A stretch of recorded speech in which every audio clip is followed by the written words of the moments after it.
Hello friends, कैसे हैं आप सभी। मेरा नाम है पूजा और इस वीडियो के अंदर मैं आपके साथ डिस्कस करने वाली हूँ क्लास 9th की एनसीईआरटी साइंस की, जिसका 5th नंबर चैप्टर नेम है the fundamental unit of life. Okay, the fundamental unit, इसका क्या मीनिंग है, यानी कि बेसिक यूनिट जिससे मिलकर लाइफ बनती है।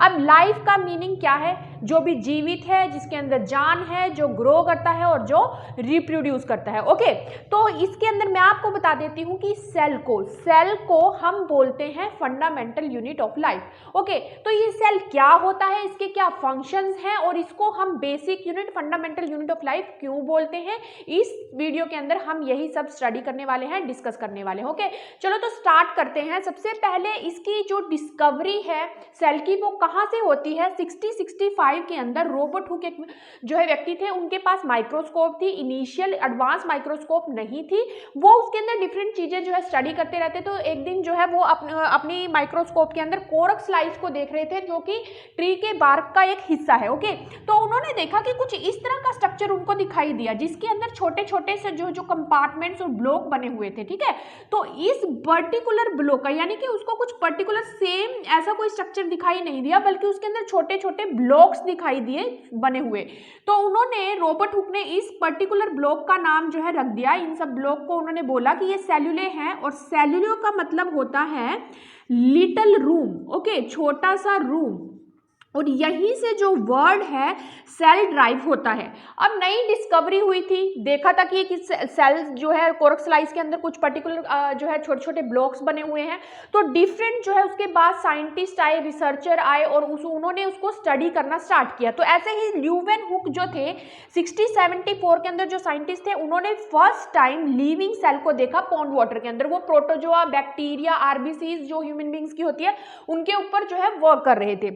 ऐसे ही फिर साइंस और एडवांस होती चली गई। 1830 के अंदर रॉबर्ट ब्राउन थे, उन्होंने जो है न्यूक्लियस सेल के अंदर जो है डिस्कवर किया, और उन्होंने उसका नाम जो है न्यूक्लियस दिया, जिसके बारे में हम आगे पढ़ेंगे। फिर माइक्रोस्कोप पहले बहुत प्रिमिटिव थी रॉबर्ट हुक के पास, फिर धीरे धीरे एडवांस होती चली गई, कंपाउंड माइक्रोस्कोप आई, और 1940 के अंदर फिर इलेक्ट्रॉन माइक्रोस्कोप आया, जिससे हमें जो है सेल को बहुत अच्छे से स्टडी करने का मौका मिला।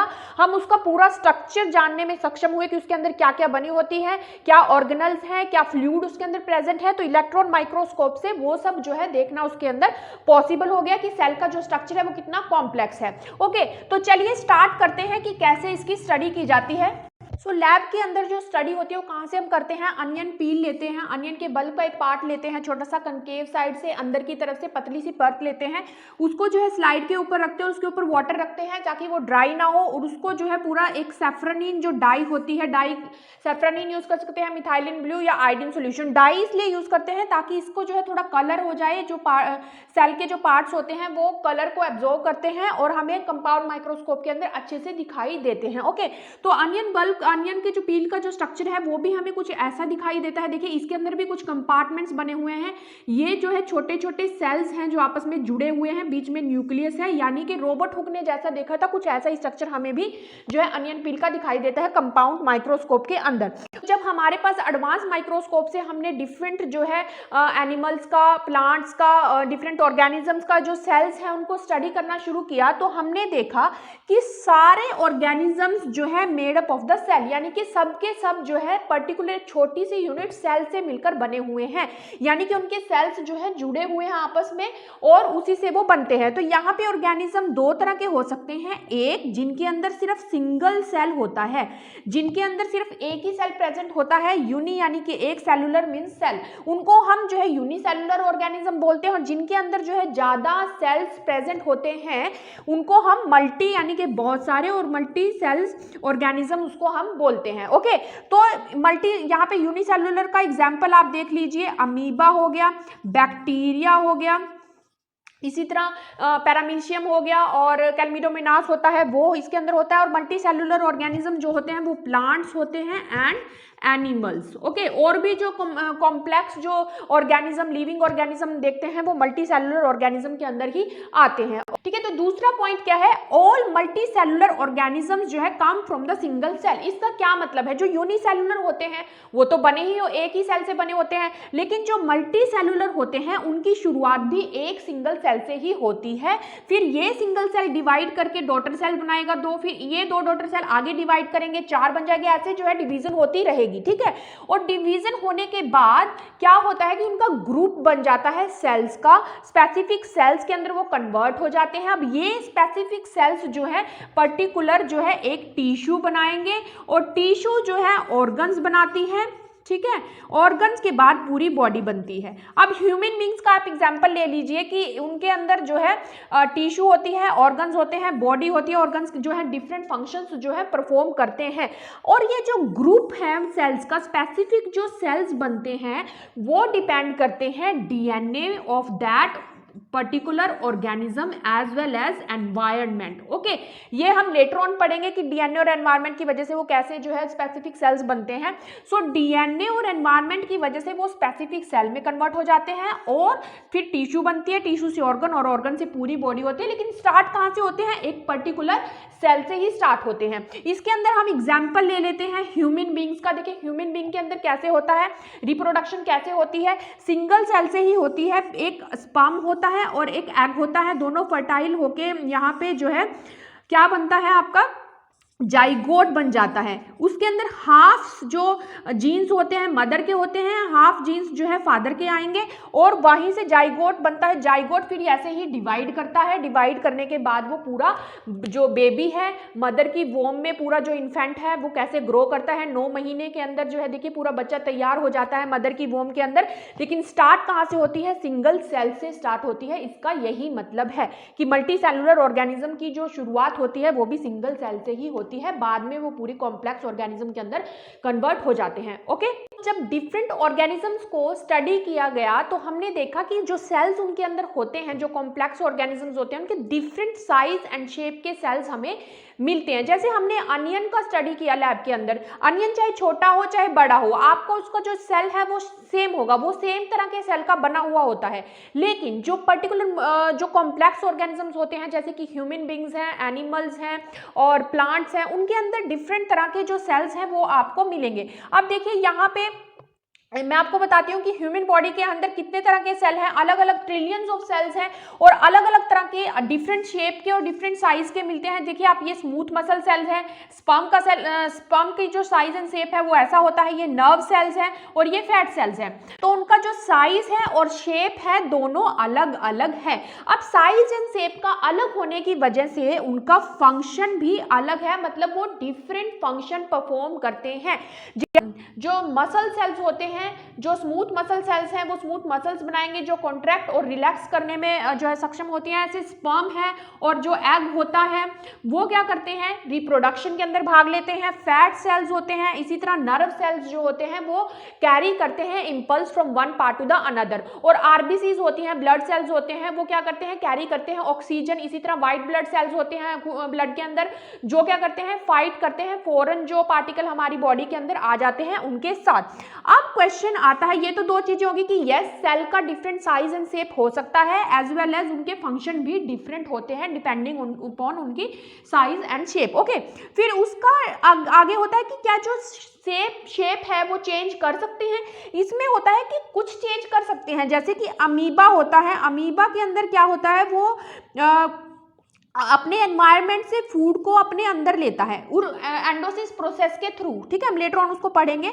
तो यानी कि उसके अंदर फ्लेक्सिबिलिटी है अपनी शेप को चेंज करने की। और वाइट ब्लड सेल्स हैं, वो जो ह्यूमन बींग्स के अंदर होते हैं ब्लड के अंदर, वो क्या करते हैं? फॉरेन जो कोई भी बैक्टीरिया वायरस जैसे कोई बॉडी के अंदर घुस जाता है तो उसके साथ वो सबसे पहले जो उसके साथ लड़ाई करते हैं, इसीलिए उनकी जो शेप है वो थोड़ी फ्लेक्सिबल होती है, मतलब वो थोड़ा चेंज कर सकते हैं। लेकिन कुछ जो सेल्स होते हैं अपनी शेप को चेंज नहीं कर सकते, जैसे जो नर्व सेल्स होते हैं वो बहुत रिजिड होते हैं, वो अपनी शेप को चेंज नहीं कर सकते। अब इसके अंदर एक पॉइंट और है, वो है कि size of the organism depends upon number of cells. Okay, number of cells के ऊपर डिपेंड करता है, साइज ऑफ द सेल के ऊपर डिपेंड नहीं करता है। इसको कैसे समझा जाए? एक हाथी है, हाथी का जो सबसे छोटा सेल होगा, मतलब जहां से वो बनता है या उसके अंदर जो सेल्स पाए जाते हैं उनका साइज छोटा ही होता है। ऐसा नहीं है कि ह्यूमन बीइंग और हाथी में जो हाथी का सेल है वो ज्यादा बड़ा होगा और ह्यूमन का जो बेसिक यूनिट है जो सेल है वो छोटा होगा, ऐसा नहीं होता है। बल्कि नंबर ऑफ सेल्स वेरी करते हैं, मतलब हाथी के अंदर ज्यादा नंबर ऑफ सेल्स मिलेंगे as compare to human beings. यानी कि साइज जो है सेल के साइज के ऊपर डिपेंड नहीं करता, सेल का साइज छोटा ही रहेगा लेकिन वो डिपेंड करता है नंबर ऑफ सेल्स के ऊपर। ओके, अब यहाँ पे देख लीजिए कि स्मॉलेस्ट सेल कौन सा होता है, वो है माइकोप्लाज्म, जिसका साइज 0.1 माइक्रोमीटर से 0.5 माइक्रोमीटर के अंदर ही होता है, ये माइक्रोस्कोप से ही देखा जाता है। लार्जेस्ट सेल मतलब बहुत बड़ा सेल किसका है, ऑस्ट्रिच एग, जो कि 18 सेंटीमीटर के अराउंड होता है। तो यहाँ से एक चीज हमें पता चलती है कि जो एग होता है वो भी सिंगल सेल होता है, मतलब एक बड़ा सा सेल होता है, वो सिंगल सेल ही माना जाएगा। लॉन्गेस्ट एनिमल जो सेल्स होते हैं वो नर्व सेल है, ये भी आपको याद रखने हैं। अब हमें आंसर मिलता है कि सेल को फंडामेंटल यूनिट ऑफ लाइफ क्यों बोलते हैं। हाँ, हम उसको जो है पॉइंट बाय पॉइंट जो है देखेंगे। सबसे पहली बात होती है कि सेल को हम बेसिक यूनिट ऑफ लाइफ क्यों बोलते हैं। सबसे पहला पॉइंट है कि वो बेसिक बिल्डिंग ब्लॉक है लाइफ का। जैसे कि मैंने आपको बताया कि मल्टी सेलुलर जो ऑर्गेनिजम्स हैं वो सिंगल सेल से ही स्टार्ट होते हैं। सिंगल सेल से फिर आपकी यहाँ पे जो है टिश्यू बनेगी, टिश्यू से फिर आपका ऑर्गन बनेगा, ऑर्गन से फिर आपकी पूरी बॉडी बनती है। ओके, फिर दूसरा पॉइंट है कि जो सेल है वो इटसेल्फ परफॉर्म करता है ऑल फंक्शंस ऑफ लाइफ, मतलब जीने के लिए जो भी फंक्शन जरूरी है वो जो है ये परफॉर्म करने में सक्षम है, तभी तो सिंगल सेल ऑर्गेनिजम्स भी अवेलेबल है इन द जो है nature. So intake of food, metabolism यानी कि फूड को वो लेते हैं, डाइजेस्ट करते हैं, वेस्ट मटेरियल को बाहर निकालते हैं, एक्सक्रीशन, रेस्पिरेशन यानी कि गैसेस का O2 कार्बन डाइऑक्साइड का आदान प्रदान भी सेल के अंदर होता है यहाँ पे। ठीक है, यानी कि ये सारे फंक्शंस ये जो सिंगल सेल है वो परफॉर्म कर रहा है। एक कॉम्प्लेक्स ऑर्गेनिज्म है, हमारी जो बॉडी है वो क्या करती है, खाना लेती है, फिर उसको डाइजेस्ट करती है, वेस्ट को बाहर निकालती है और हम सांस भी लेते हैं। यही सारे फंक्शंस जो है सिंगल सेल भी कर रहा है, यानी कि ये सबसे छोटी यूनिट है और ये सारे जो फंक्शंस है लाइफ के वो परफॉर्म करने के लिए कैपेबल है।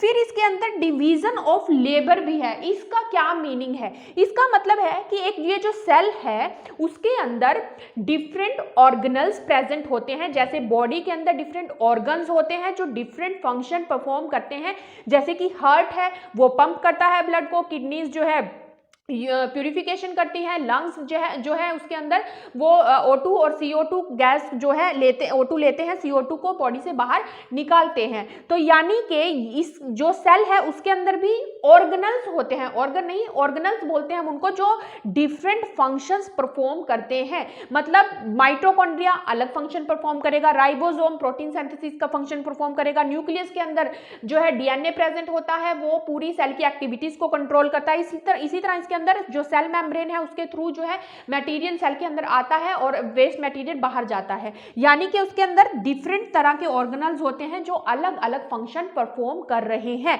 और इसी के अंदर ये जो ऑर्गेनल्स होते हैं वो क्या करते हैं, सिंथेसिस करते हैं मटेरियल की जो उनको चाहिए, जैसे कि आपका लिपिड, प्रोटीन्स और RNA सिंथेसिस होती है। ये सब चीजें भी जो है सेल के अंदर ये अपने आप बना रहा है।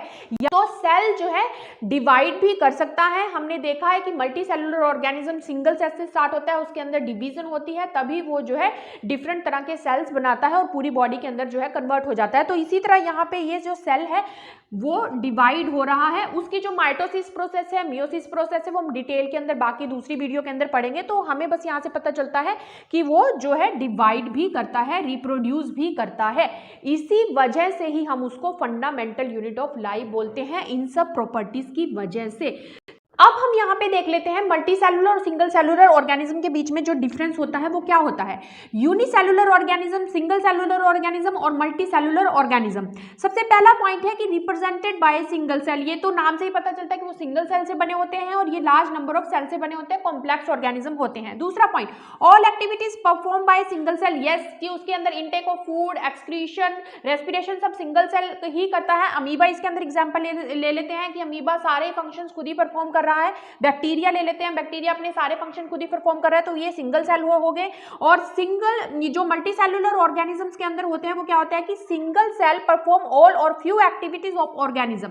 इसका क्या मीनिंग है, देखिए सेल कुछ एक्टिविटीज तो कर रहा है जो लाइफ के लिए जरूरी है, लेकिन कोई जरूरी नहीं है कि जो एंड कॉम्प्लेक्स माइक्रो ऑर्गेनिज्म करता है।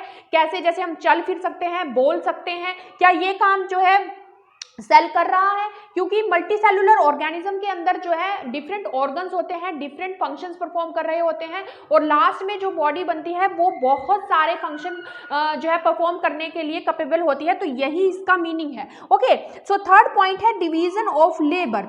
डिवीजन ऑफ लेबर में यहाँ पे है कि जो यूनिसेलुलर ऑर्गेनिजम्स होते हैं उसके अंदर सिर्फ जो सिंगल सेल होता है वो ही अपने सारे फंक्शन परफॉर्म कर रहे हैं। उसके अंदर ऑर्गेनल्स होते हैं, यस, वो डिफरेंट फंक्शंस परफॉर्म कर रहे होते हैं, लेकिन बाकी की तो कोई चीज ऐसी नहीं है उसके अंदर जो उसकी हेल्प कर रहा है, वो खुद ही अपने सारे फंक्शन परफॉर्म कर रहा है। लेकिन मल्टी सेलुलर ऑर्गेनिजम्स के अंदर क्या होता है कि जो सारे फंक्शंस हैं वो एक सिंगल सेल परफॉर्म नहीं करता है, मतलब एक तरह के सेल परफॉर्म नहीं कर रहे हैं, उसके अंदर अलग अलग तरह के सेल्स प्रेजेंट होते हैं। जैसे मैंने आपको बताया है, nerve cell, bone cell, smooth muscle cells, egg, sperm, सब अलग अलग सेल हैं और उनकी अलग अलग स्पेशलाइजेशन है, फिर वो अलग अलग तरह के फंक्शंस परफॉर्म करने के लिए कैपेबल होते हैं, यही इसका मीनिंग है। Fourth point, reproduction. रिप्रोडक्शन जो यूनिसेलुलर ऑर्गेनिजम्स के अंदर होती है वो उसको हम बोलते हैं माइटोसिस, और इसके अंदर क्या होता है कि एक सेल डिवाइड होके दो सेल बनाता है, लेकिन वो दोनों ही आइडेंटिकल कॉपीज होती हैं टू द जो उनका पेरेंट सेल होता है। ओके, इसका क्या मतलब है, जैसे बैक्टीरिया है, एक तरह का बैक्टीरिया है, डिवाइड होके अलग तरह के दो बैक्टीरिया बनाएगा, फिर वो दो बैक्टीरिया जो है सेम होंगे जैसा कि पहले बैक्टीरिया था, ये दोनों इसके बिल्कुल ही एग्जैक्ट कॉपी होंगे, फिर ऐसे ही आगे डिवाइड होके ये भी दो बनाएंगे, ऐसे इधर ये दो बना रहे हैं तो ये भी आइडेंटिकल होंगे, ये सारे ही आपस में आइडेंटिकल होंगे, यही इसका मीनिंग है। रिप्रोडक्शन माइटोसिस है, आइडेंटिकल कॉपीज जनरेट होती है। मियोसिस होती है, वो एक कॉम्प्लेक्स प्रोसेस होता है, उसके अंदर हर एक सेल जो है भाग नहीं लेता है मियोसिस के अंदर, उसके अंदर कुछ स्पेसिफिक सेल्स होते हैं जो भाग लेते हैं। जैसे ह्यूमन बींग्स के अंदर जो एग होता है मदर से और स्पर्म्स फादर से आते हैं, फिर वो मिलके जाइगोट मिलते हैं और जो फर्दर जो है डिवाइड करता है। ओके, तो बाकी के जैसे nerve cell, bone cell, smooth muscle cells ये भाग नहीं लेते रिप्रोडक्शन के अंदर। दूसरा, इसके अंदर जो डॉटर सेल्स होते हैं मदर जो पेरेंट सेल से आइडेंटिकल नहीं होते हैं, मतलब जो मल्टी सेलुलर ऑर्गेनिज्म, इसके अंदर आप जो एग्जाम्पल ले लीजिए, जैसे कि हम हैं, हमारे जो पेरेंट्स हैं वो हमसे अलग होते हैं दिखने में, उनके फीचर्स जो है वो अलग दिखाई देंगे, वो आइडेंटिकल नहीं होते हैं। ये बहुत बड़ा डिफरेंस रहता है मियोसिस के और माइटोसिस के बीच। तो यही डिफरेंस है between unicellular organism and multi cellular organism के बीच में। तो इस वीडियो के अंदर हमने पढ़ा कि सेल क्या होता है, उसकी डिस्कवरी कहाँ से हुई, उसके क्या क्या फंक्शंस हैं और उसको बेसिक यूनिट यानी फंडामेंटल यूनिट ऑफ लाइफ क्यों बोलते हैं। तो आप इसको अच्छे से समझिए, कॉन्सेप्ट वाइज इसको समझिए, और मिलेंगे हम नेक्स्ट वीडियो के अंदर। आपको अगर मेरी वीडियो अच्छी लगी हो तो उसको लाइक, सब्सक्राइब एंड शेयर जरूर करिए, ज़्यादा से ज़्यादा लोगों को उसको भेजिए, तो ये मुझे मोटिवेशन देता है और आगे वीडियो बनाने के लिए। मिलते हैं नेक्स्ट वीडियो के अंदर। Take care, bye.